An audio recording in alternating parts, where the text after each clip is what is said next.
This is Art Unbound, the official podcast for the Portland Art Museum and Northwest Film Center. I'm Brian Ferriso, the director and chief curator of the Portland Art Museum, and I'm thrilled to be joined by Sylvain Amic, my counterpart at Musée des Beaux-Arts de Rouen in Normandy, France.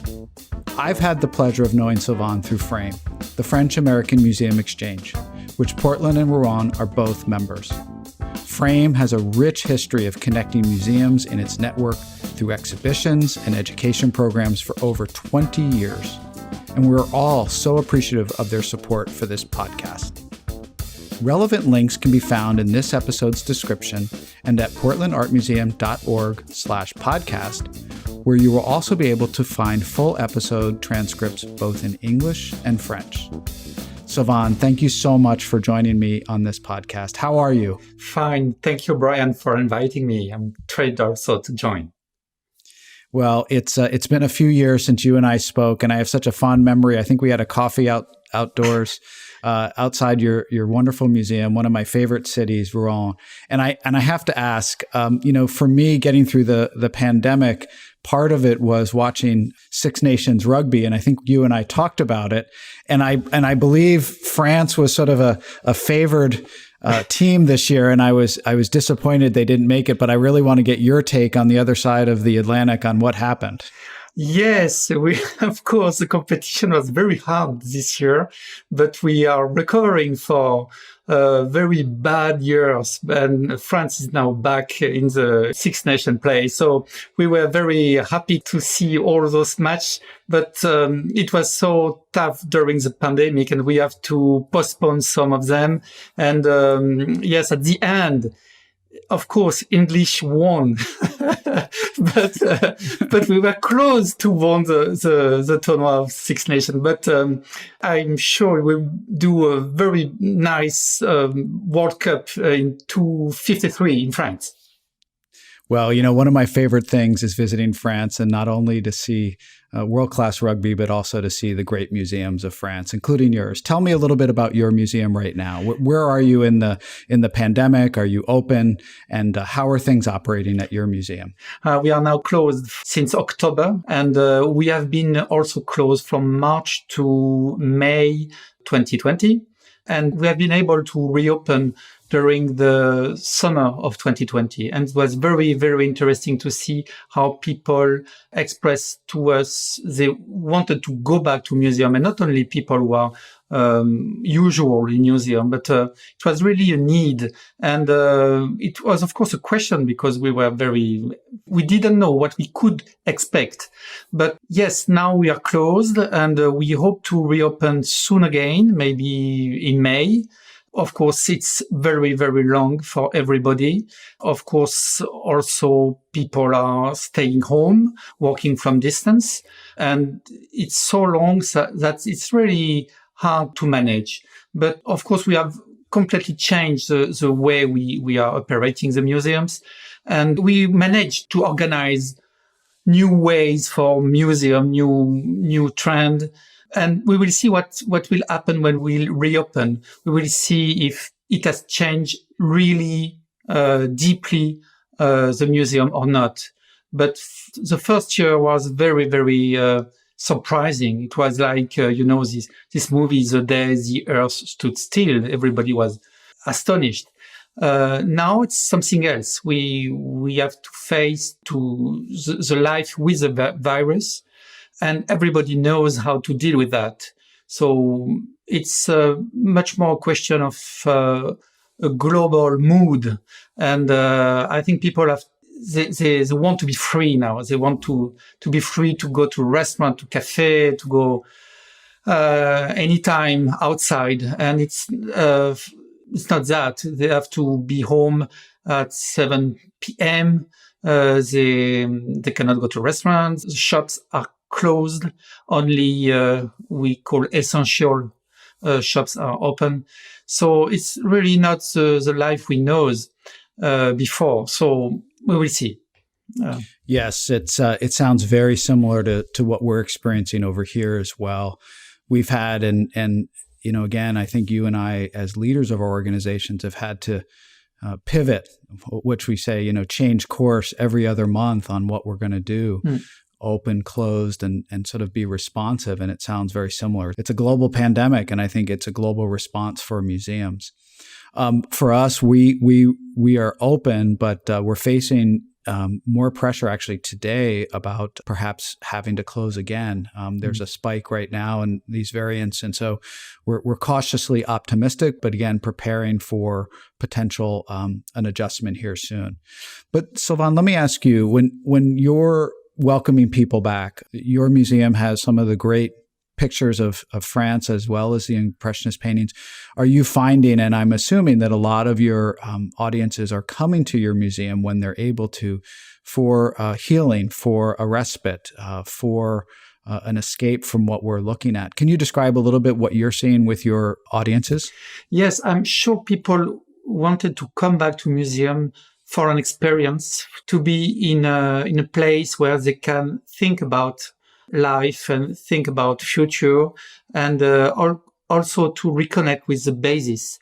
And I'm sure that collection are the perfect topic for that, because we are, of course, in a museum looking to the past, but this past is building the future. I think that people can have a rest in a museum. They are free to discover things, to think about themselves. They can be alone, they can discuss. There is no pressure in a museum.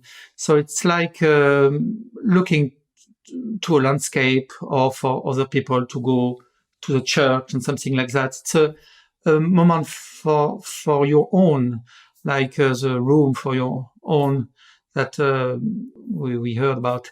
So people were coming also to see what has changed in the museum, because during the closing time we were able to do some hard works, and also we were able to save our Impressionist season. We had 9 Impressionist shows together that had to open in this time, because there is a fine art, but also 10 other museums that are united together. And in summer 2020, we had an Impressionist season with several topics like fashion and Impressionism, or photography and Impressionism, or ceramic and Impressionism, contemporary art and Impressionism, and even botany and Impressionism. So we were able to set up all these exhibitions, and people were really, they like, people, we were very, very interesting to see all those different topics, and to go from one to the other museum to rediscover the things that they couldn't afford during the closing time. And it's like that, like people rediscover completely their own heritage. It was very, very impressive. And the feeling they sent to us, it was thank you, etc., etc. So it was very, very encouraging for us. Well, that sounds like I want to get on a plane and go see those, because, Sylvain, what I remember about your leadership as well is you're very skilled at sort of pulling together these exhibitions that really capture, I think, the moment. And what you're talking about here sounds really exciting, and pulling together all those resources. There's such a great story to be told. So on the exhibition side, we in the United States have different responses. Some museums are more open than others. It's sort of uneven how my colleagues are able to respond. Our governors for each state has different sort of protocols and orders in place. And so some museums have been open, some are closed. My colleague in Oakland, California, I just spoke to her yesterday. She remains closed, maybe opening in May. The National Gallery in Washington, I think, is opening in May. So we've got a lot of different unevenness here in the United States on our museum's response to the pandemic and ability to open. What about in France? Is it pretty consistent about with the museums, or is it depending on the region? It's a state decision, because we are waiting for a signal from the government to reopen. But it may be reopened with a very strict level of admission, maybe 30% only. And then if the situation go better from one place to the other, we can maybe move to another level, maybe 50, 60% of the usual admission. So we will maybe have different situation in the reopening and to admit more or less people in some places. But the moment where we were closed was in the same time for everybody here in France. And even you are a small or big museum, even your attendance is very big or not, even you have tourism and or not. And that's quite unfair because there are many museums very close to the people, in the territories, not only in the big cities. There are in France 1,200 museums. And that means you have a museum very close to your door. And sometimes it's a place where you can be safe, where you can be welcome, when you can, of course, learn. And we would like that museum looks like resources for people. Yes, in some situation, I think it was really unfair to close any museum as we were all in the same situation. The Louvre, of course, welcomed so many people in the same time. It's very, very challenging to open the Louvre. But if you are in a very small city, you welcome maybe, 200 people a day in a museum. So it's easy to welcome them. It's not the same situation, but okay, we have accepted that like a responsibility. We know also that if we are open, we need that the staff come, and so our staff is exposed to the virus. So we accept the situation and we start to work in another way and to do more things, for example, digital. But we hope that for reopening it will be more clever and not one decision for the whole country. Yes, that makes a lot of sense. And how do we carve out museums as sort of a sector that's different than restaurants or cafes or other sectors? And sometimes I think our elected officials put us all in one group, and it makes it more challenging. Yes. And especially, like you said, the Louvre in particular is in a remarkable place, but it is very much a lot of tourists as well. So one of the beauties of our FRAME program is celebrating the regionalism of French museums and the regionalism of the museums in North America. And the treasures are rich and extensive, and that's ultimately the goal. And I like your point, Sylvain, and it makes so much sense.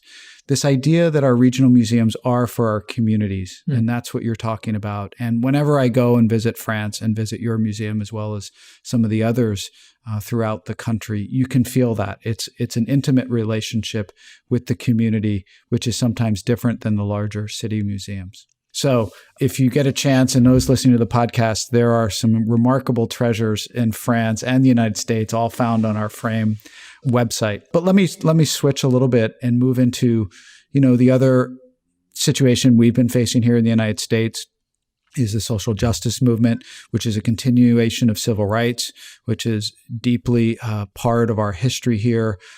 Some of the oppressions that have taken place in the United States. How is this happening in France? What is happening? What is the conversation there like? I know France as well is dealing with some pretty intense issues on this front. Yes, we had this movement called Yellow Vest 2 years ago. I don't know if you heard about that in the United States. It was really, really impressive because it was like the beginning of something like a revolution. It was starting from nothing, just taxes on gas, new taxes on gas, and people say we cannot afford it. We need our car to go to work. We don't need anything else. And so they started to protest. They have been able to gather a lot of protestations. And it was really hard to deal with that in the cities because there were riots really close to the museum. So it was something difficult to manage. And in this discussion, there were no culture, no museums. Just we need attention.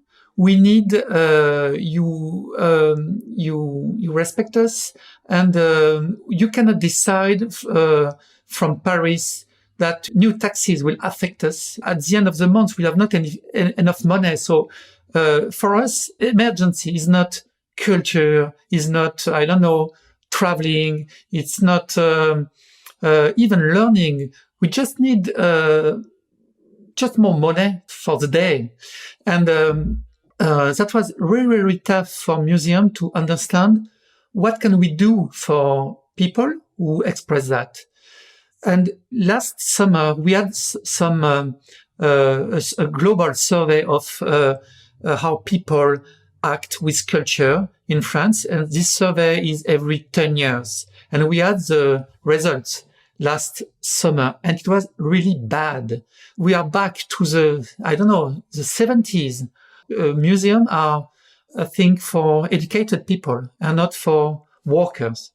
Of course, we made a lot of improvement during these decades, but the result is now, during these very special times, we went back to the survey from the 70s. So how can we deal with that? When we think that we have to involve much more people in our decision, in our choices. People have to express themselves. They can say what they want to see, for example. In our museum, for example, they can vote to put works out of storage. And we have to involve people in the museums because we know that if you are close to the museum, if you go to see exhibitions, etc., it's much more easy for you in your life, in your professional life, for your career, for your, for social life. So we have to prove that we are useful to people. It's not only the storage place. It's not a place also just for educated people. It's a place for everybody, for usual people. And they will need museum during their whole life, after school, after even if the school and the family did not give to them what they need, they can find it in museum. It's easy, it's free. The access to the collection is free here in Rouen, and information is verified, if I can say. So we give to the people information they need for their self development, for their education during their whole life. And that's a new way to consider museum, because we have to reorganize display. We have to be much more transdisciplinary, and we have to deal with topic from today: diversity, climate change, equity, etc., gender equality, and so on. And this question can be learned, it can be discussed through the collection, through the museum. Museum should be now a place for meeting, for learning, for discussing, and for deciding together what we will do, how we will organize for the future. And that's a museum we would like to promote. But of course, it's not organized like that right now. But so we have to do a lot of work to be more responsive to the desire of the population, I think. So this survey is fascinating, and this is a survey, Sylvain, that is run by the state or by the state. By the state, and they do a sort of an analysis of visitors' response or community's response to museums, and you as a leader get that sort of report every 10 years. Yes, that's it. Yeah. So I think that translates very much in a similar way to what's happening in the States. We have an incredible economic divide between people, which is creating a wealth gap that is influencing our museums, or impacting, I should say, our museums in a very profound way. And it sounds similar to what I hear is happening, what you described. And for us, it's about how do we make all people feel like they're being seen within organization or within museums, or how can they see themselves within museums? And I think that's a concept that is so important for all of our museums. It's not just for a certain segment of our society. We need to be open to all in the community, accessible for all rather than a few. And I think that's so important. We also are addressing these issues in many meaningful ways. And I've always found that, these are incremental changes we as museums need to make with our staffs. And our staffs are doing, at least here in Portland, a remarkable job of inviting the community in for these conversations of how can we make you feel included, and how can we be inclusive institutions rather than exclusive. And I think that's really important to this moment. I also find, and Sylvain, it's interesting to hear you speak, I find it challenging, but at the same time exciting to think about, because I believe we've gotten into this profession as lifelong learners, people who want to continue to learn and to be challenged to keep ourselves moving forward. And I'm excited by the opportunity, although it is daunting at times. How do you feel about these changes that are upon us, and how you think about it as a leader in your museum? Of course, we see opportunities even through the pandemic. For example, the way we went to the digital media during the pandemic, now we are much more able to give to the people online many things that they can see home. And it's part of inclusivity, because they can going to the museum is just one way to discover the collection and the knowledge. They can prepare. They can also remember what the visit after the visit. So that was an opportunity, and we were obliged to go to the digital during the pandemic. And now I think there are also opportunity with the new young generations, because they want really to change standards. And for example, gender equity, it's so huge today. It has changed completely the way we are managing the museums. This topic is in the mind of everybody in the museum, from curator to education, but also people who welcome, and so on. So the way we are displaying the collection, the way we are organizing exhibitions, we have the gender equity inside from the beginning. So that has changed a lot. So we can just do that for all the topics we need to be responsive, like social justice and diversity. And you are right when you see people have to see themselves in the museum.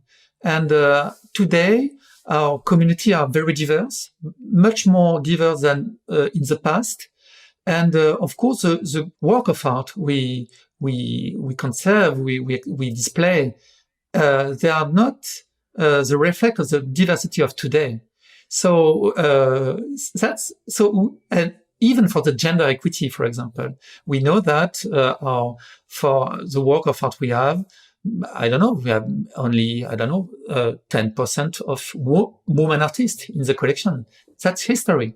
But you don't have enough female artists in your collection, but you have to have a position about that. You have to say it to the public. You have to explain it to the public, and you have to show it in your museum, even if you have nothing to show. You have just to, things have to be explained to the public.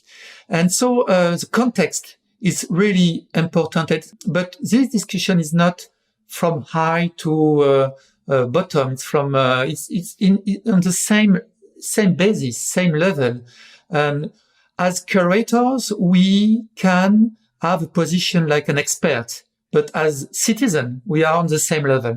So it's really interesting to see how people can question you and question the museum about this issue of today. And I think this is our opportunity to change quicker than we are usually. Yes, so true. And it is forcing us to change in ways very quickly. You're absolutely right. Sylvain, let me ask you, does that also get reflected in the objects you collect? Are you active collecting, acquiring objects? Here we are, we continue to collect, but we're also trying to represent a much broader what we call canon in art history or of the moment, more diversity, more women artists, more BIPOC artists, Black, Indigenous, people of color, artists, among others. So, this is an initiative. So is that happening in France as well? It's coming, yes. Here in Rouen, for example, about gender equity, we did a survey about women artists in our collection. So now we know precisely what we have, what we don't have. And so we know what we have to acquire. And if you don't do that before, you cannot have a strategy. But now you can see on the market, women artists are trying to be very high. So we have to go fast to be the first. But there are many opportunities to balance our collections. But it's not only about only art collection. We have also antiquities, and we have also natural science history, textile, and so on. So it's a global desire to be much more diverse and to find opportunities that can explain the context where the collection have been collected. So if you, for example, we about archaeology, you have some women who are archaeologists, and in your collection you have to go to this scientist, woman scientist, and to have archives, to have items that they have studied and they produce on your territory, in your community. And it's not only a question of art, it's diversity in all fields.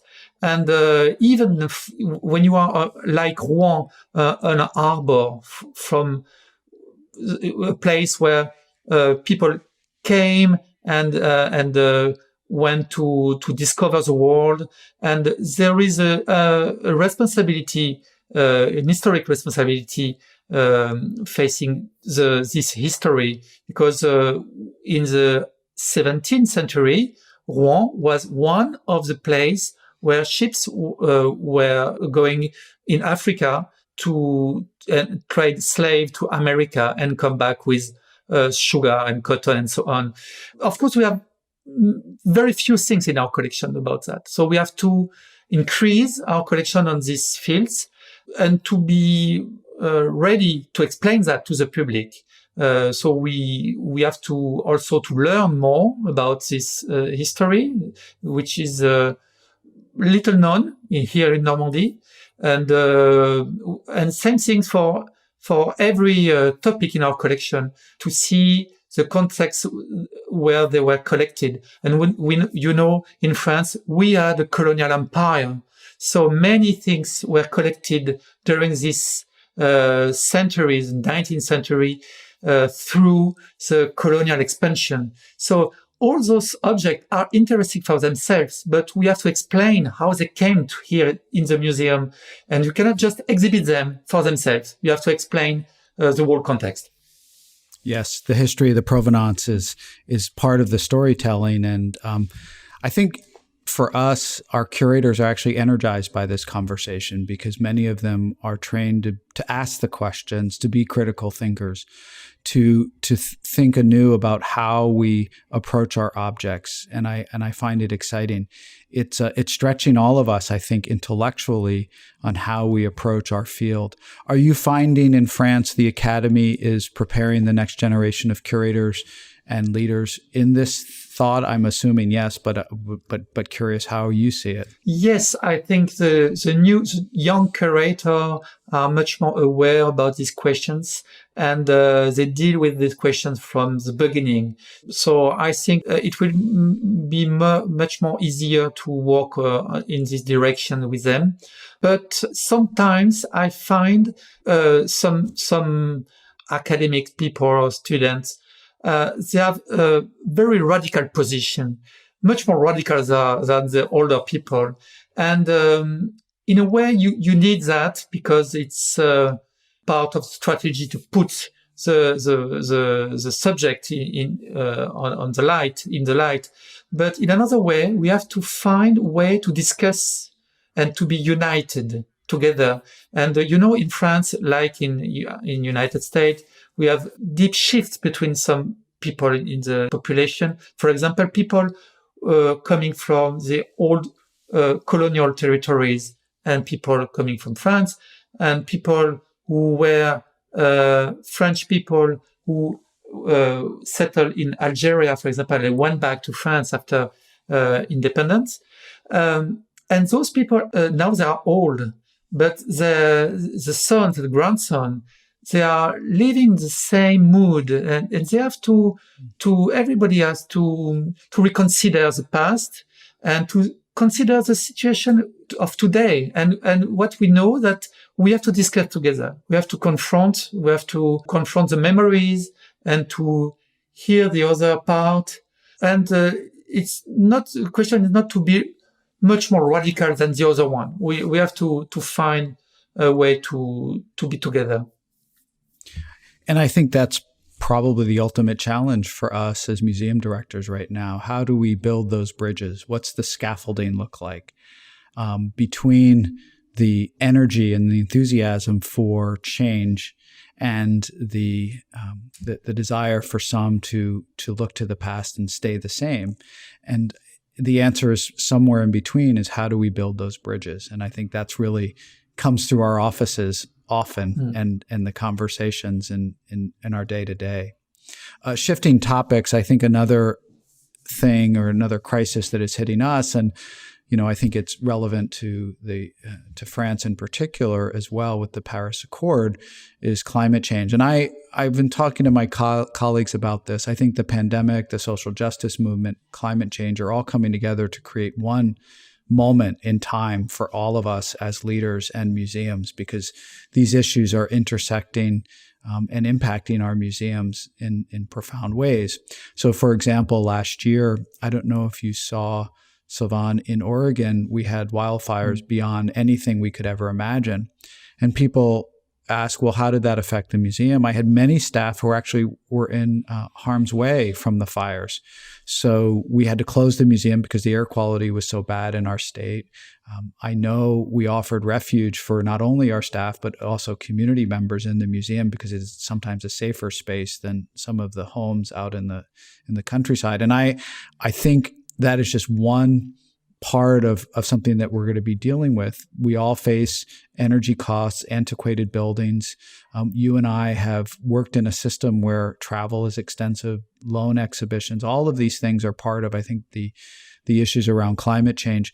What are you seeing from your perspective on these topics, and what's the conversation like in France? These subjects are now very, very high in the conversations, but how we deal with that in museum, it's quite a new subject.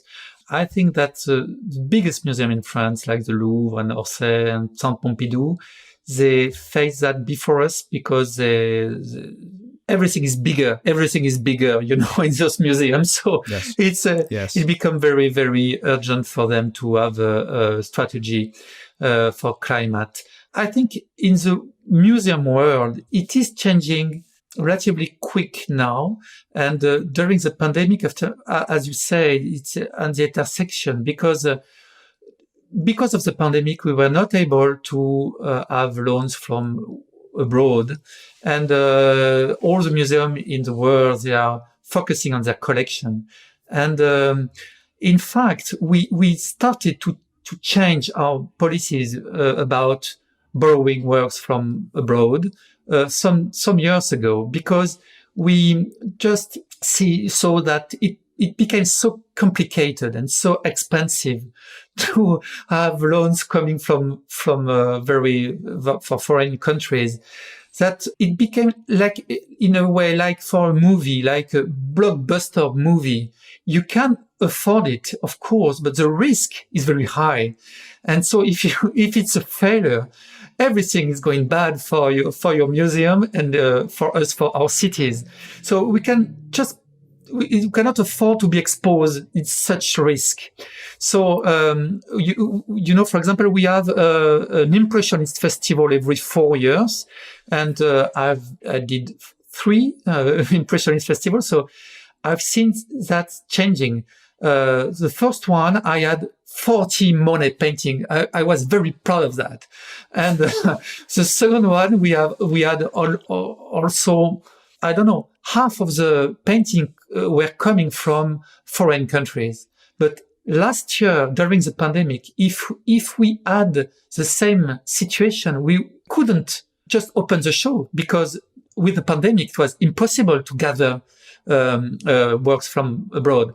So we changed 4 years ago, and last year we had 350 items in 9 exhibitions, and only 3% were coming from foreign countries. So even with the pandemic, we were able to open the show. And that was a good lesson for us, because we divide the risk in several exhibitions, several topics. I told you botany and ceramic and work of art and so on, and painting. And so not the same lenders, not the same kind of works, not the same provenance. And at the end, we were able to open the 9 show, and people were very happy to see them. So that was a good lesson. So I think that things are changing. Now we are much more able to, for example, to manage loans without courier. And that's a new way for lending works abroad. You know, I don't know if people are aware about that, but when you send a painting or a work of art in another country, usually a courier is accompanying the work, and it's very complicated, expensive, of course. And now we find solution, for example, to avoid that. So it's less carbon, it's less expensive. And I think we have created new way for lending works abroad during the pandemic. Of course, we reduce our exposition to risk, so we reduce how many works are coming from far away. But it's also a very creative moment, because in a way it's easy to ask for masterpieces that everybody knows, and we know very well where they are. It's much more harder to create a show without a famous masterpiece, with things you have to rediscover in your collection, or in private collection, or in a museum very close to you. And we experienced that with our last shows. And so we know that now our carbon balance is much better in a show for an exhibition than before. But it's not the only way to be active for climate change. Of course, the buildings, when you see all the museums that have been built since 20, 30 years, they are not designed for climate change. A lot of large windows, glasses, and so on. So when you look back to museum built in the 19th century, it's much better. There are strong walls and so on. So we have to be aware about that. And when you create a new wing, a new storage area, etc., you have to have this in mind. But it's not only museums. That's a general situation for all people leading organization. I think museums they can be partner for educate about climate changing, because when you look back to our collection, landscapes, I don't know, herbarium, everything is talking about ecology from before, from the past. And so you can learn a lot. It's like an archive, a climate archive. Our collection are like climate archives. So I think to educate people, to warn people about climate changing, museums are good places. Yes, both landscape movements in France and the United States celebrated the beauty of the natural world. And I think you're right. And how can we continue to bring attention to this issue, not only visually, but also, I believe, what you talked about is how do we do it economically and be better stewards of our smarter and be smarter in our exhibition planning. I think it's also a part a role that Frame can continue to play. I know many of us have sort of collections and whole collections of stories within our institutions. And so partnering one-on-one rather than with 70 organizations exactly can really create some wonderful efficiencies and opportunities for our audiences. And it's exciting. And I appreciate you talking about that because I think it's very similar here in the States. And Sylvain, you're right. I mean, I think the way we work is changing, and it's interesting to reflect on the first podcast we did with Frame and our partnership with the Petit Palais. There was a conversation between our two institutions, the Petit Palais and the Portland Art Museum, and how the exhibition future will probably change because of the pandemic. And also you and I are reflecting on climate change. So it's all coming full circle, I think, in this conversation. So other topics, anything else before we sort of wind down here, Sylvain, that you're thinking about or you want to talk about your museum before we close?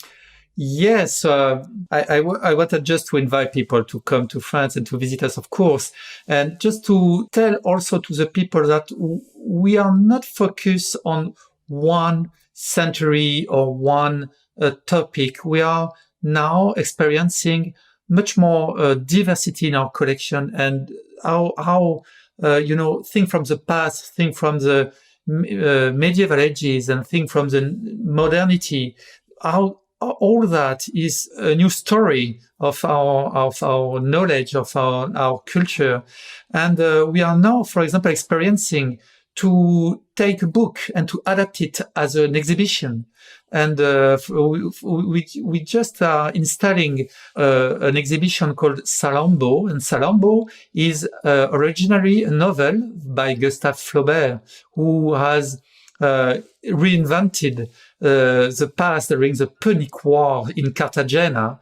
And of course, the story is it's very funny story, not funny, very fancy story with desire, passion, wars, elephant, snakes, and so on. It's very, very nice. And you can see that artists have taken this novel and they have invented many works of art, music, comics, painting, sculpture, dresses, and so on. And that also this book has given the idea to doing archaeology survey of Cartagena. And now we have all that in the same show. You have archaeology, comic, opera, fine art, and so on. And I would like to invite people to go to the museum and do their own melding pot and their own entries in the collection, because all things can be connected one with the other, and the look we have to the collection is changing because people can connect much more to their own prospect and their own attempt. So we are experiencing that new way of displaying collection with new entries, even like following the imagination of a writer through the collection. And I think we don't need more 40 money to have a good show. We need just have good ideas and good stories to tell. Yes, I couldn't agree more. And what you're talking about is just more entry points for people to access the great treasures of our museums. And the treasures are hidden as well. As you said, that sometimes the big names need to be explored, but also we need to think about the names not known in the history of art and the works that haven't been shown. In Portland, we have an exhibition that we're opening up next month on Ansel Adams, and Ansel Adams was one of the great photographers of the American West. But what's interesting about that show is we're expanding the conversation around his work and thinking about contemporary photographers and how they've responded not only to Adams' display of the American West, but, problematizing the issues around the West and the development in America and how we has developed our natural resources and our lands, and different perspectives, how people of different backgrounds, artists of color or different orientations are presenting the landscape. And it's a really exciting story. We're thrilled that it's going to be opening up here in Portland here soon. And hopefully we can have many people come. Well, Sylvain, thank you so much. And I will say for everyone listening, we both live in incredibly beautiful cities. We live in beautiful communities, and it's well worth your trip when people have time to get to Rouen as well as Portland. I'm going to close with thanking you for listening to Art Unbound. Be sure to subscribe to the podcast so you can be alerted when the next episode is released. I'd like to thank Sylvain Amic for joining me in our conversation and the team at Musée des Beaux-Arts de Rouen for helping make this happen. I'd also like to thank Frame, the French-American Museum Exchange, for providing the funds to make this series possible. Thank you also to Mark Orton for providing the music for this episode, and John Richardson, our producer here at the Portland Art Museum. Be sure to visit portlandartmuseum.org and nwfilm.org to learn about our exhibitions, learning and community partnerships, film center opportunities, and ways to support our organizations. Thank you so much. Thank you, Sylvain. Great to see you. Stay safe and stay well. Thank you very much, Brian.